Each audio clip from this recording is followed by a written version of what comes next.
We're going to turn to the AI architecting side of things.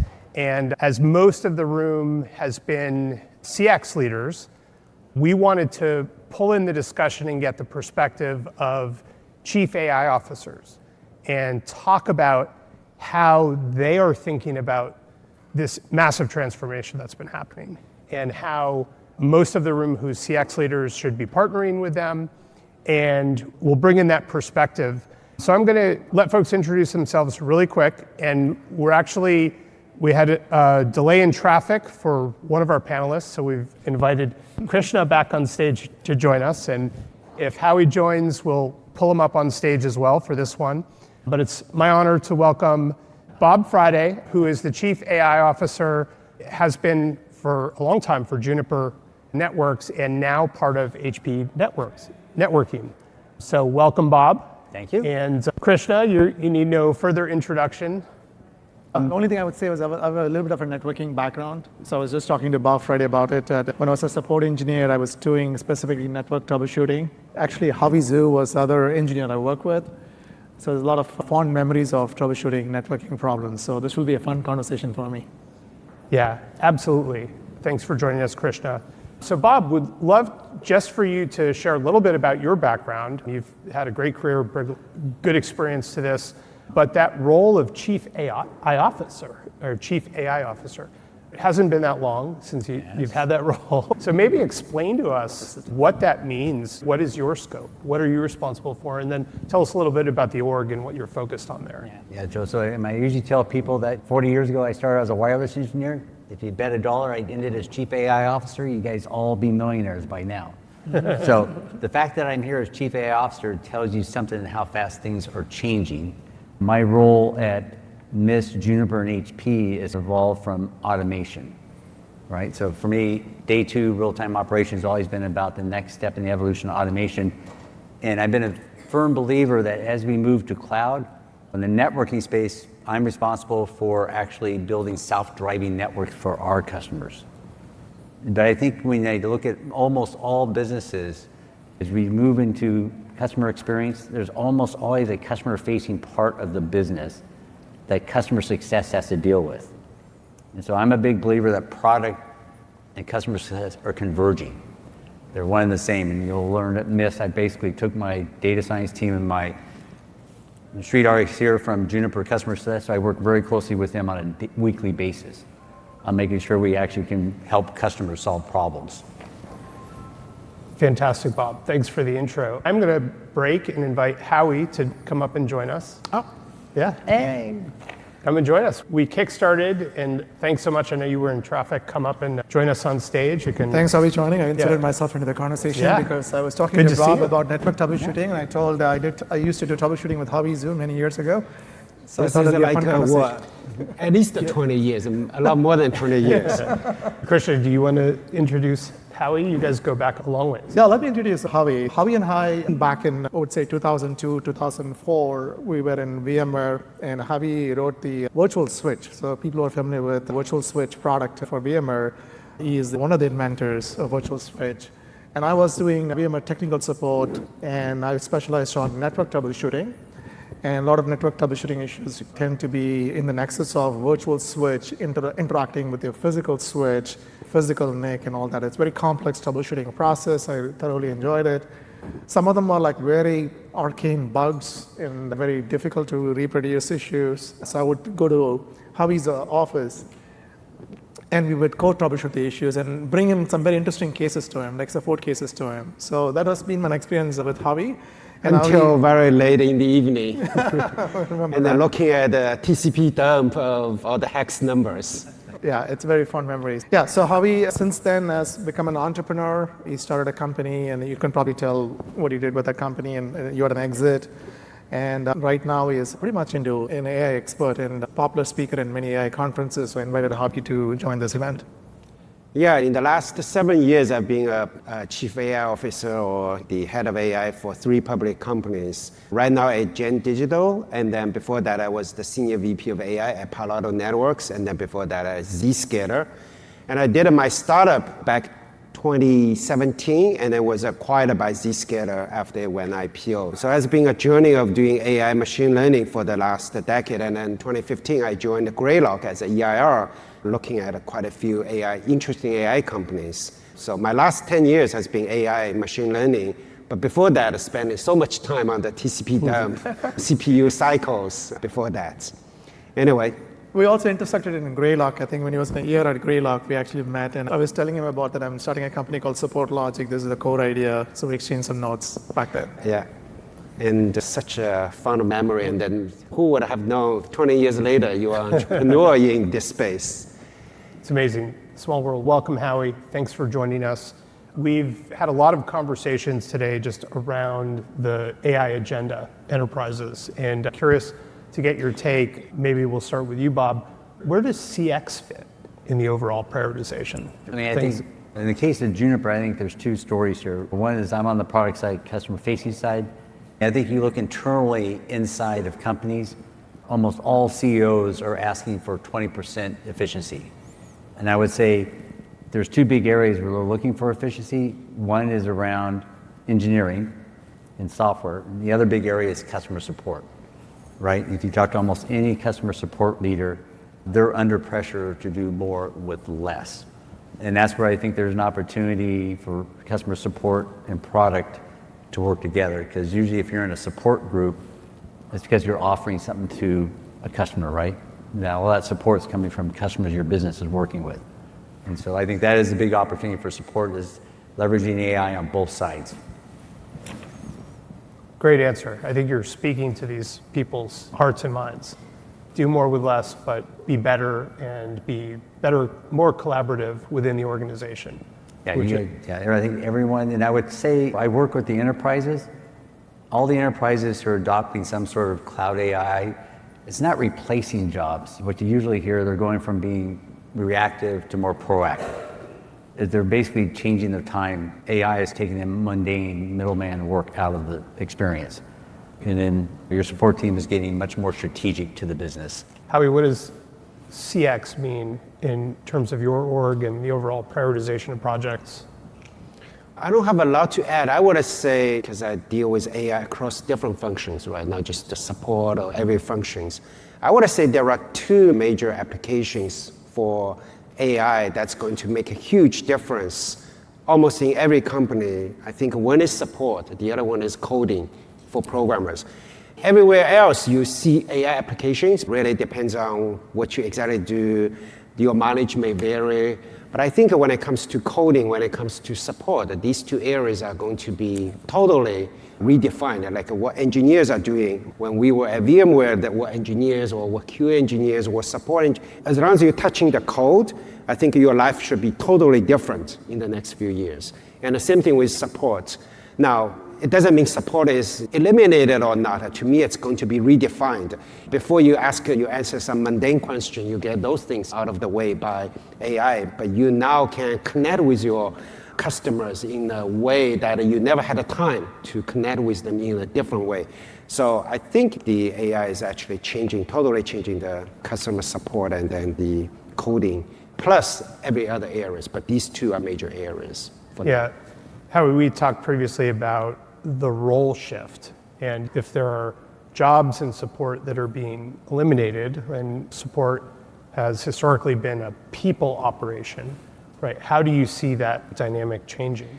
You always need the people to produce, let's say software industry, produce software, but other things too, right? And then there are people who distribute it, and then there are people who connect with your customers. Before just maybe simple Q&A, right? Hey, it doesn't work, or how do I do it? But guess what? With AI, some of those mundane stuff, that's the low-hanging fruit, should be done automated by QA. But now you need to, maybe the support engineer should be doing the customer success, or you bring the conversation to a different level, right? Before it's very reactive, Bob also mentioned, and now you have to be proactive, right? How people are using this product, and then from their usage, from your understanding of the usage, you maybe help the product team to enhance it. So I just think it's not about elimination of the workforce, it's really about elimination of the day-to-day tasks, but they can afford to do something very different. Everything, you have to produce it, you have to distribute it, you have to connect your customers versus the company. That's never going to change. Yeah, that's a good point. Krishna, I'd love to get your perspective running all of the functions. How do you think about the prioritization of resources, right? Because that becomes a big thing in terms of planning, in terms of building product versus supporting product. Because now we're talking about spanning all of these areas. I think I'll draw from VMware experience as a support engineer and a global escalation engineer and what CX meant for me, and then I'll connect it to this question.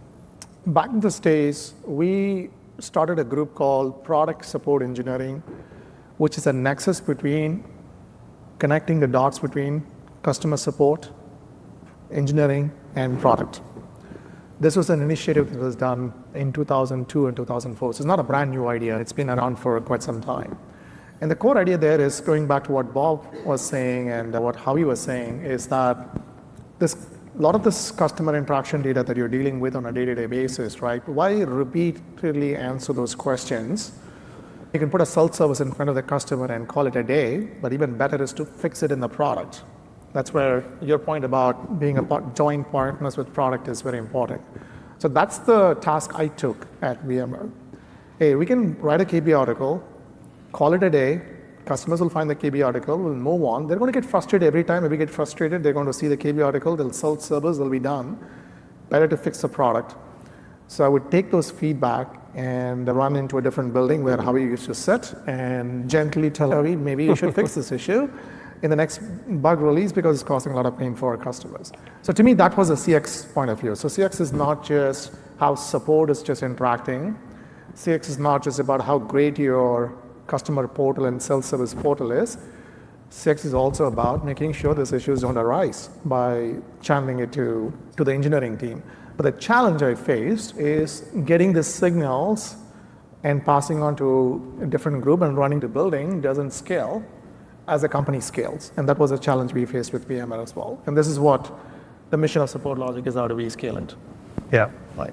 Great perspective. Shifting gears, popular topic, and this came up earlier today, is the old notion of build versus buy. I mean, this is a favorite one, but with the rise of data science and AI, the concept that you shared earlier on stage of building the art of the possible, as you said, 20 minutes on an airplane to create an MCP server, that was incredible. So the question is, like, why isn't everyone building? Why should they build or not build? And then I'd love to get into how, from your perspective as a chief AI officer, I'll start with you, Bob, how do you think about that decision framework? Yeah, so I'm a big fan of always, if you're doing a project, there should be a build and a partner bake-off. I would say last year we went through this exercise of trying to find a solution for doing public doc search. And we had 2 internal teams trying to do some rag thing, and I had 5 startups and 2 big companies. Turned out Perplexity won. At the end of the day, it was just cheaper and easier. There was no domain expertise here. That had become a commodity. So I always encourage people where you're solving a problem, like we should do build pie. I think the more interesting question, is it going to be the big companies, IBM, Cobeo, all these legacy customers, big vendors, are they going to solve this for you, or is it going to be the startups? I would say my experience so far is the startups seem to have a leg up on the big guys. You think the big guys would solve this problem? It doesn't look like it's going to be SupportLogic that's going to. Or a startup. You're still a startup, right? You're still in the cold ground. So that's my experience from build partner. Is you got to try. I would say domain expertise. Where I found build comes in is when there's some sort of domain expertise that means something special about the data or something that requires domain expertise. My latest problem is log files. Anyone working on log files, come call me afterward. That's my. Oh, look. Yeah, log file. Anyone want to help me solve log file problems? I'm open to that discussion. Yep. Howie, what's your perspective? Look, the buy partnership, all those things are a constant topic. It never changes. I think the gist from my point of view is typically what happens is my VMware experience, people are always motivated to build something internal, right? That's what engineers' mentality, that's always the case. And it just turned out that a lot of times between a demo and then production ready is sometimes it's a little bit apart, sometimes it's miles and miles away, right? And then a lot of times you, as a leader, you have to have a point of view, you have to have the experience, you have to understand. Sometimes, let engineers innovate. They are closer to certain area, they should do it. But a lot of times what happens is, once you have a shiny demo, who's going to operate it? Who's going to refresh the data, for instance? So everything. The example Bob mentioned, he didn't mention the external vendor's name. I can imagine some of the external vendor's name he's thinking about and versus the build.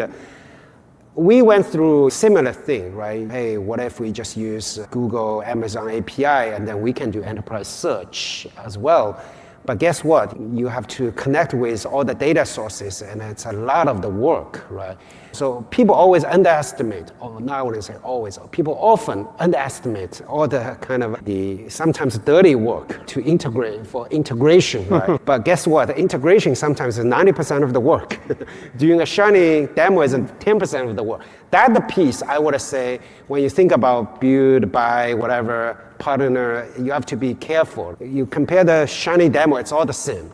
Yeah. Compare the whole solution, it's different. That's a perfect segue to my next question, but I wanted to ask if Krishna had anything to add. Yeah, I mean, it's very interesting. You mentioned logs because I'm also did log analysis at VMware, VM support logs, and that's the first project I did at VMware. And what we did, and was back in those days, there was no AI system, so we built an expert systems, and expert system is just glorified rule-based system. So look at all the patterns in the log, configuration data, and then we would match it to an existing KB article. So just like you go to a doctor's office and do your readings and you get a report, anytime the customer uploads the logs, we would get a report. So what it allowed us for doing in the early days is, new engineer comes in, they don't know about all these KB articles, they don't have to worry about it. They run this analysis, we say these 5 KB articles are relevant for the customer, go read upon it. So it was also a knowledge sharing way. So we started building it. I was passionate about building it because I was an engineer, and to Howie's point, it required maintenance. And every new release, it broke. I mean, new release of VMware product, my expert system tool broke. So it became a very tiresome project to continue to maintain it. And this is, remember, this is during the days back in 2002, VMware had a release cycle of one release per year, or sometimes once in 2 years. So it was not like a monthly release schedule, or right now we're shipping 100 times a day, right? So things will break much more faster now. So it definitely was a maintenance problem, and eventually the project was abandoned and somebody else took it over. And I don't know what VMware is doing at this point. So this is what the genesis story for SupportLogic also is. Hey, some of the stuff, you don't want vendors to do it. And in the morning keynote also was saying, is it easy to build a CRM system with vibe coding today? Absolutely. It's easy to create a CRM system. Do you want to do it? That's a different question. Nobody asked the question, why do I need why need to build a CRM system? It's easy to buy. So I think certain sense it makes sense. And then coming from the SupportLogic perspective, working with a lot of customers, what we have found is they've adopted the seamless build versus buy strategy. Certain things that are highly domain specific, it's better to build it internally because you need the internal knowledge. In the VMware example, I would say we did crash dump analysis. So if a system crashes, you have to figure out where the exact error is. So we built a tool called CAT, I think it's Crash Dump Analysis Tool. And the customer uploads the crash dump, it'll exactly point which code and what's the likelihood it's a hardware issue or a software issue, all of that. Very helpful. A vendor cannot do it. You have to have an internal knowledge source to do it. More recent example with some of our customers is they use their ML team to do some predictive stuff for capacity planning for their customers. So they converted their support team into a sales machine because they were telling their customers, hey, you're running out of capacity at this point, so you may need more, you need to buy more licenses or more storage or more networking. And so they smartly use their AI resources for revenue driving opportunities as opposed to finding escalations or sentiment or other stuff. The one thing I might add there, I would say, the thing is you can always look at a problem. If it's a common problem that everyone has, you're almost always better to partner. Because your 5 engineers are not going to keep up with SupportLogic's, however his team, because his team is dedicated to solving that problem if it's common across everyone, like public doc search, right? It's like, where's your core expertise? Yeah, we all have that problem. Yeah. There will be startups who solve that problem better than I'll ever be able to keep up with them.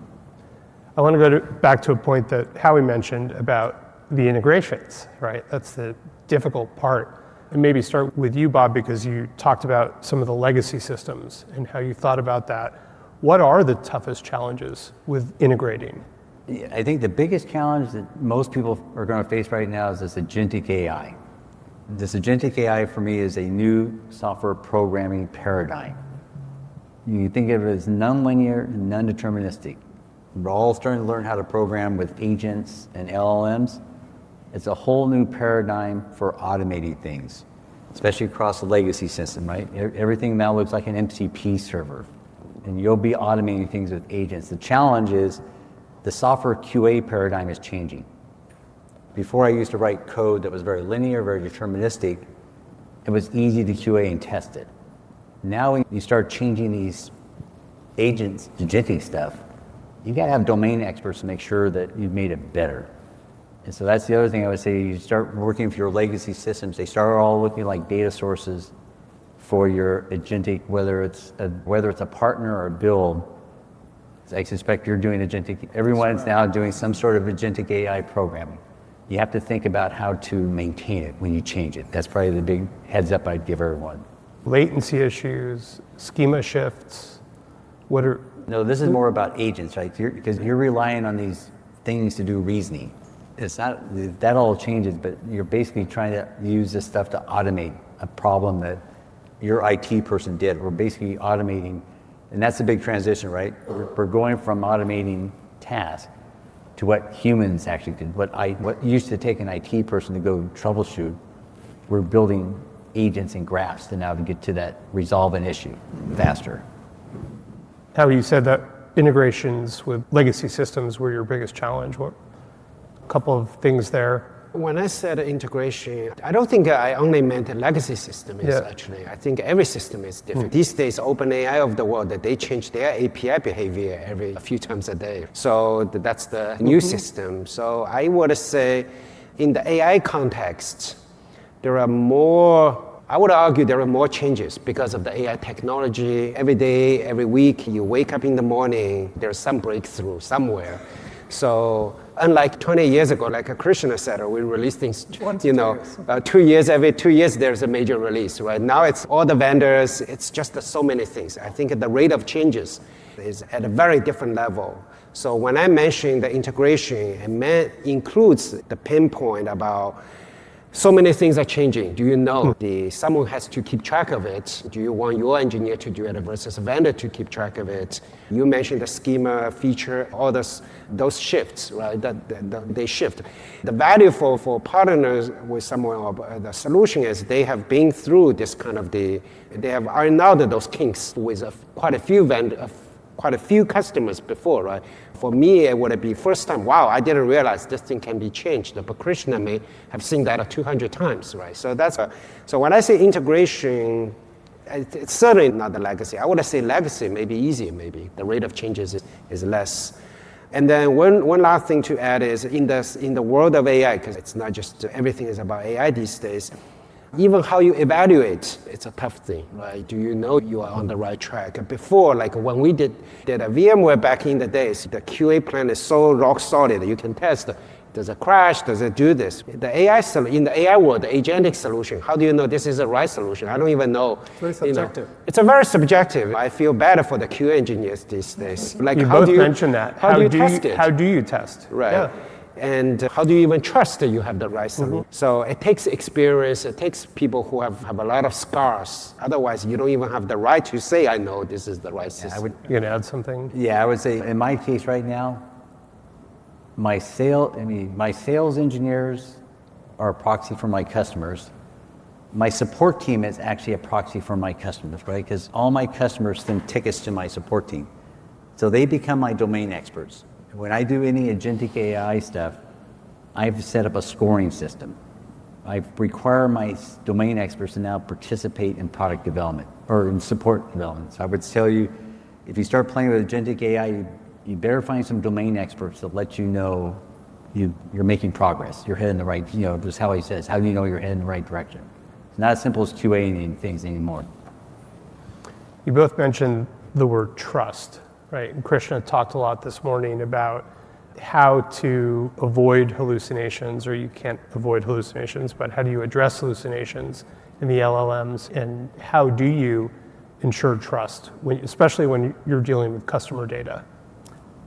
Yeah, so I would say for myself, these are two discussions. Hallucinations, one is you limit the source.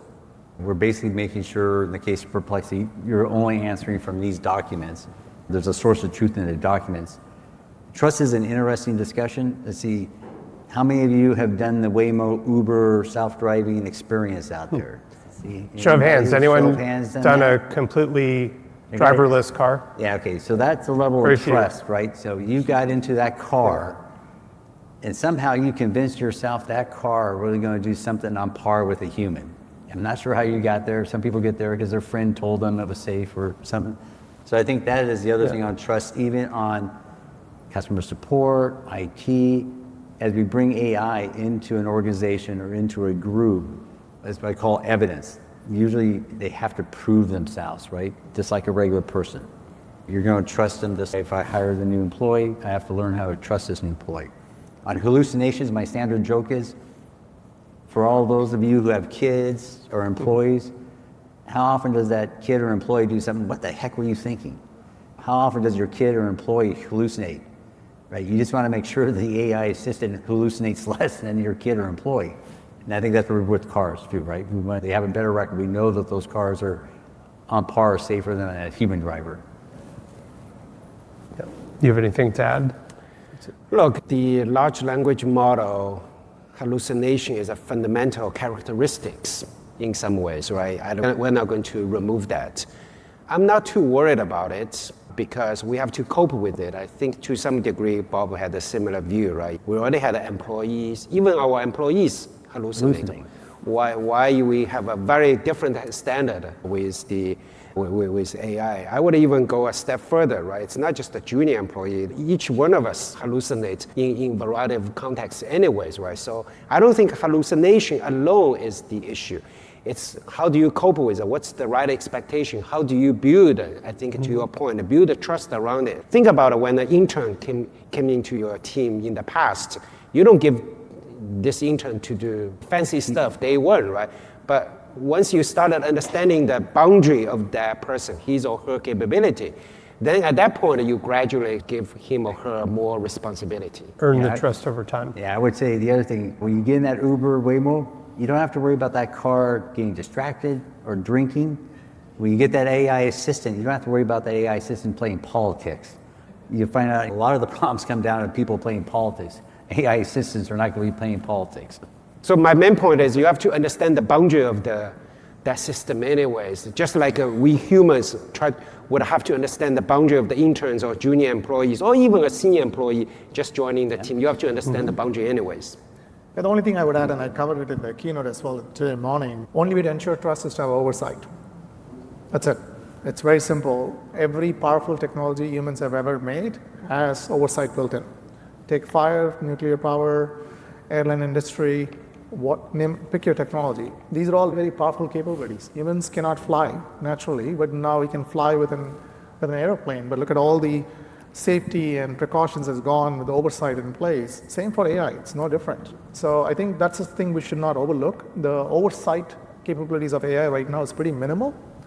And observability and oversight is such an important piece, which is one of the roles that we play in SupportLogic, is to make sure that when you're interacting with the customers, you don't want your chatbots or go do crazy stuff, just like you don't want your humans to do crazy stuff. Humans, you have a manager oversight. Now for AI, you need to have another oversight layer. So that's how you ensure trust, quality control, and oversight. Yep, that's a great add. I have time for a couple more. I think everyone in the room here, and again, there are a lot of people from the CX side, really want to know about org alignment. And you mentioned it earlier, Bob, right? Product and CX. Howie, would love to get your perspective. How do you enable that, or what advice would you give to a room full of primarily CX leaders to work better with your team, folks in your role, to deliver come better? To my buildings more often. That's simple advice. That's good. Yeah, I think some of that is actually that technology evolve all the time. arguably evolved faster today than 20 years ago. But human connections is always never changes. You never use AI, automate everything away. You always have to have the human touch. You may not have the human touch to do X anymore, right? What we did 20 years ago, but you need a human connection to do Y, something different. So that would be one thing.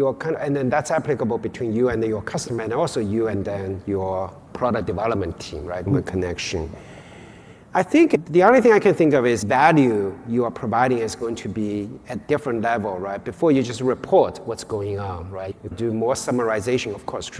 Krishna is a very good supporter back in the days. So he actually bring up to the next level, right? Thinking about influencing the features or whatnot. But that's not true for a lot of the other support engineers. But in the new era with AI, we're not, right? I think not just support engineer, but let's maybe focus on the supporter for a second. I think you need to up-level yourself, right? You need to be, because the mundane stuff is automated. So you need to be, you need to think more strategically than before. You need to think more business than ever before. That's how I think about it. And then my advice is actually related to support organization, but honestly, every single organization, there is a flavor of the same advice, right? Basically, from engineering point of view, abstraction level needs to be at a different level, right? The way you deal with the product person, the way you deal with the customer, it's a very different level of the wavelength of the conversation. But at the end of the day, going back to human interaction, that's human interaction is never going to be eliminated.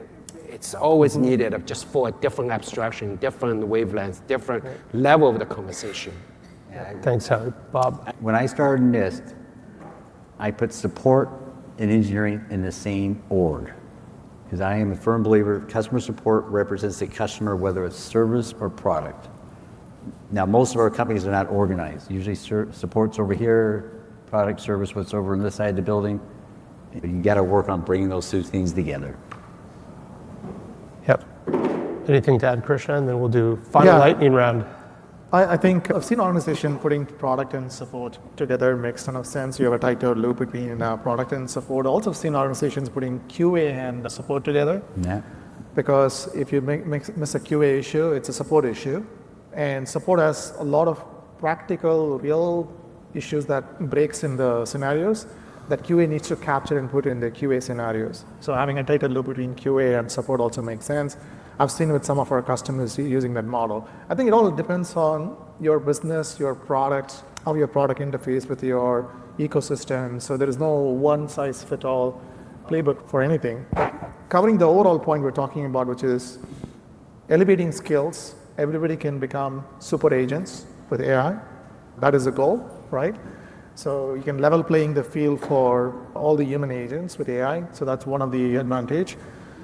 Also, freeing up the time for if you're doing the mundane task is freed up, you have time for more human interactions. So the example I gave in last year's keynote is, or 2 years back, one of the keynotes, we talked about autonomous cars. If you look at the Mercedes-Benz autonomous car that's out there, a prototype car that was launched 3-4 years back, the car seats are facing inwards, facing each other, because a car is self-driving. So you don't need to face the road. If you're going to trust the car going to drive you in the right directions, why put the car seats facing the road? You put the car seats facing each other. So it's the design goal there is to, hey, now you can have human interactions. You can have more pleasant interactions. So I think that is definitely true. So we are in the business of supporting our customers. If the mundane task is automated and if the troubleshooting step is automated and you've got a little bit more extra free hours, that's a time for you to develop a deeper relationship with your customers. It's a good example. So last one, we'll do a lightning round. We get to close out the conference with this. What do you think AI-powered CX will look like in 3 years? Maytag repairman. No tickets. No tickets. There Love should it. be no. Just assurance. It should be. I believe product and support are one and the same. Support has no tickets. You have happy customers. Love it. Howie? Going back to my earlier conversation, I think the support people will still carry the conversation with users, but at a different wavelength. The content is different at that point. You are not answering the mundane questions. You are thinking about business. You are thinking about value add. You are thinking about their success. And then hopefully there's a win-win. So that's the kind of I think everyone has to think at the up level. Krishna, you have the last word. Yeah, I would say I'm going to disagree with Bob on the no tickets part. I think it's a nice aspiring North Star to go, but it's not going to happen. Laws of physics is going to follow you from having it. So, Don't listen to him, sweetheart. so Bob, your job and my job and Avi's job is same. That's what I'm trying to say. No, my point is that support issues are not necessarily because your product is defective. Your product could be crystal clear, perfectly working product, but it's going to hit the road, and the road is going to be bumpy. Tickets, maybe no tickets of today's the problem, but there is a ticket. But most of the tickets end up being your product interfacing with the ecosystems, right? So that is something, all these ecosystem products are evolving in different directions. You're integrating with something else that's going to break, and then you have to It's always someone else's problem. Yes. So maybe no tickets from your side, tickets outside. So I don't know. Yeah, I think it's a good North Star goal to have. That's a good CX goal to have. And so I don't think we shouldn't give up on that idea. But the velocity of change is high. So you're going to see things will break, and you should be able to effectively troubleshoot that. That is true. And that is the last word. So I want to thank you, Bob and Howie, and also Krishna for joining us.